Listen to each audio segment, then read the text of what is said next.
السلام عليكم ورحمة الله وبركاته. أهلا بكم في حلقة جديدة على قناتكم طيور فوق السطح. يا رب تكونوا بألف خير وصحة وسلامة، ويا رب دايما مشاريعكم في تربية الطيور تكون ناجحة ومحققة ليكم كل اللي انتوا بتتمنوه. السؤال بتاع النهاردة اللي هنجاوب عليه: هل ينفع تخلي الطيور بتاعتك تبيض نتايات أكتر من ذكور؟ يعني ينفع تخلي البيض لما يفقس البيض يطلع كده يطلع نتايات أكتر من ذكور أو نتايات أكتر من ديوك، فراخ بياضة يعني أكتر من ديوك؟ هل الموضوع ده تقدر تتحكم فيه عن طريق أكل معين أو عن طريق روتين تربية معين أو عن طريق أي حاجة؟ ده موضوع مهم جدا وسؤال مهم جدا بصراحة، وإحنا محتاجين نجاوب عليه بمنتهى التفصيل. لكن قبل أي شيء اعمل لايك على الفيديو، اشتراك في القناة، فعل زر الجرس علشان توصل لك كل الفيديوهات الجديدة أول بأول. ويلا بينا ندخل في الموضوع على طول. لازم يا جماعة نكون مقتنعين بحاجات معينة كده قبل ما ندخل في الحدوتة. اولا انت ما تقدرش تعرف البيضة جواها ذكر ولا انتايه. حلو، انت نفسك وانت ماسك البيضة كده ما تقدرش تعرف البيضة دي فيها ديك ولا فرخ. بعد ما يطلع الطائر، بعد ما تفقس البيضة ممكن تكشف على الكتكوت الصغير ده وتتعرف من خلال بعض الملامح اللي فيه اذا كان ديك ولا فرخ. تمام. طبعا محتاج خبرة لان الموضوع مش بسيط، الموضوع مش بسيط ومحتاج خبرة. بس احنا مش جايين نقول لك ازاي تفرق بين الديك والفرخة، احنا جايين نجاوب على سؤال تاني: هل انت ينفع تخلي اغلب البيض يبقى فراخ بياضة عشان حضرتك تكسب اكتر؟ يعني طبعا الفراخ البياضة مطلوبة اكتر. الديوك مهما كانت يعني ملهاش عايزة في مجال تربية الطيور ولا في اي حاجة عموما يعني، بس هي ملهاش عايزة وملهاش استفادة. فحضرتك دلوقتي لو جبت مثلا 20 بيضة وهتعمل ترقيد، سواء طبيعي بقى وترقيد بفقاسة إلكترونية أو فقاسة يدوية من اللي بتعملها كرتون دي، أيا كان طريقة التفقيس. حلو، أنت دلوقتي حطيت 20 بيضة. هل تقدر تجزم وتقول لي إن مثلا الفراخ أو الفراخ البياضة النتايات أكتر من الديوك؟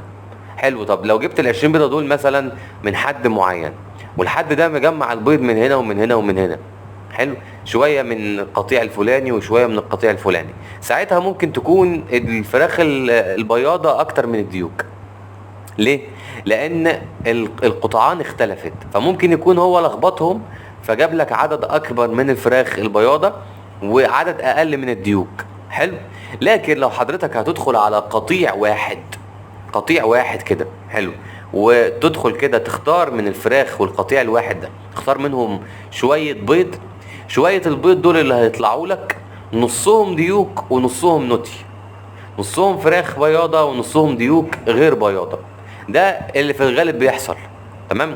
هل بقى ينفع تخلي حضرتك الفراخ بتاعتك تبيض بيض جواه نتايات او جواه فراخ بياضة وتقلل شوية من عدد الديوك في القطيع؟ هل في اكل معين زي ما بنسمع كده اساطير عن البني ادمين، في اساطير كده انسانيه يقول لك الراجل مننا لو كل مثلا اكله معينه بيبقى يجيب ولد، ولو اكل اكلات معينه تانية يجيب بنات؟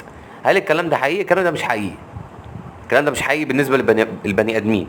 هل بقى حقيقي بالنسبه للفراخ انك تاكلهم اكلات معينه يجيبوا ذكور واكلات معينه يجيبوا نتايات بياضه؟ الكلام ده برضو مش حقيقي بالنسبه للفراخ. حضرتك لو دخلت على اي قطيع في الدنيا، لو انت مثلا الفراخ اللي عندك 20 فرخه، وعندك من ال20 فرخه دول في اليوم مثلا بيجي لك 15 بيضه، ال15 بيضه دول حضرتك جبتهم كده وعملت عمليه تفقيس وترقيد وطلعت منهم كتاكيت صغيره. الكتاكيت دول غالبا نصهم هيكونوا نتايات ونصهم هيكونوا ديوك، ولو زادت نسبة النتايات بتزيد بنسبة بسيطة، يعني تقدر تقول 6 إلى 4، نسبة 6 إلى 4. لو 10 كتاكيت هيبقوا 6 نتايات و4 ديوك. بيحصل ساعات بقى ان الديوك هي اللي بتبقى غالبة على العدد، يعني لو انت معاك 10 كتاكيت صغيرة ممكن تلاقي اغلبهم ديوك، ده بيحصل ساعات، ممكن يحصل ساعات. لكن فكرة ان يطلع اغلبهم نتايات نادرة، لكن برضو بتحصل. اللي بيتحكم في الموضوع ده يا جماعة جينات وراثية، لا اكثر ولا اقل. ما تقدرش تقول ان في اكلات معينة بتحول الانتاج الى ناحية الديوك او ناحية النتايات. حلو. وما تقدرش تقول ان في اكلات معينة بتأثر اصلا على الموضوع او ليها اصلا علاقة بنوع الكتكوت اللي طالع.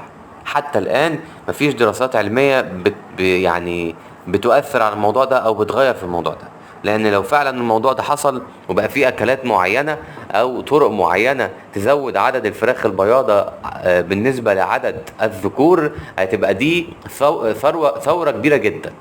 ثورة كبيرة جدا في عالم الدواجن. ليه؟ لان كل الناس بتعاني من المشكلة دي. تخيل لو انت عندك مشروع كبير مثلا بتعمل ترقيد وتفقيس ل5 مليون بيضة. في ناس بتعمل مشاريع كبيرة ضخمة زي كده، تمام، 5 مليون بيضة.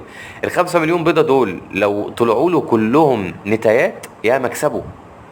لو هو محتاجهم، يعني لو هو شغله اصلا في الفراخ البياضة، حلو، هيبقى مكسبه كبير جدا، بعد كده يطلع منهم بيض. لو هو بقى شغله في الديوك وتسمين والكلام ده كله، تمام، فلو يقدر يخلي ال5 مليون كتكوت اللي طالعين ديوك فبرضه يا مكسبه يا مكسبه. لكن ده ما بيحصلش. احنا مش بنقدر نتحكم في الموضوع ده، لان الموضوع ده ربنا سبحانه وتعالى بس هو المتحكم فيه، وهو اللي بيقدر يتدخل ويعمل القرار في هذا الامر، اللي هو عدد النتايات وعدد الديوك في القطيع الواحد، تمام. انما بشكل عام يا جماعة كل اللي في ايدينا ان احنا نعلي الخصوبة. يعني ايه نعلي الخصوبة؟ يعني نزود نسبة البيض المخصب، هكذا، هو ده اللي في ايدينا. غير كده احنا ما نقدرش نتحكم.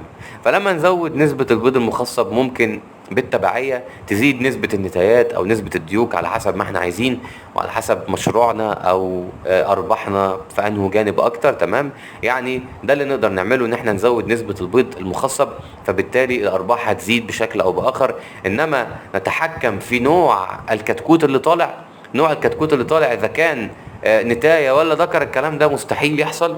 والكلام ده من رابع المستحيلات، ان في اكلة ممكن تأثر عليه، او نوع تربية ونمط تربية معين ممكن يأثر عليه. وما تصدقوش اي حد ممكن يقول لكم الكلام ده. كل اللي في ايدينا ان احنا نهتم بالطيور اهتمام كبير جدا. الاهتمام ده بعد كده هينعكس على انتاج كبير من الفراخ، انتاج كبير من الكتاكيت الصغيرة، والانتاج الكبير ده من الكتاكيت الصغيرة، تمام، هيخلينا بعد كده الارباح اكبر. سواء احنا شغالين في الفراخ البياضة او شغالين في الديوك والتسمين، سواء كده او كده، لما تزود الخصوبة بشكل عام الارباح هتكون اكتر. ده كان الفيديو. ما تنساش تعمل لايك على الفيديو واشتراك في القناة وتفعل زر الجرس علشان توصلك كل الفيديوهات الجديدة اول باول. ونشوفك على الف خير في حلقات جديدة، والسلام عليكم ورحمة الله وبركاته.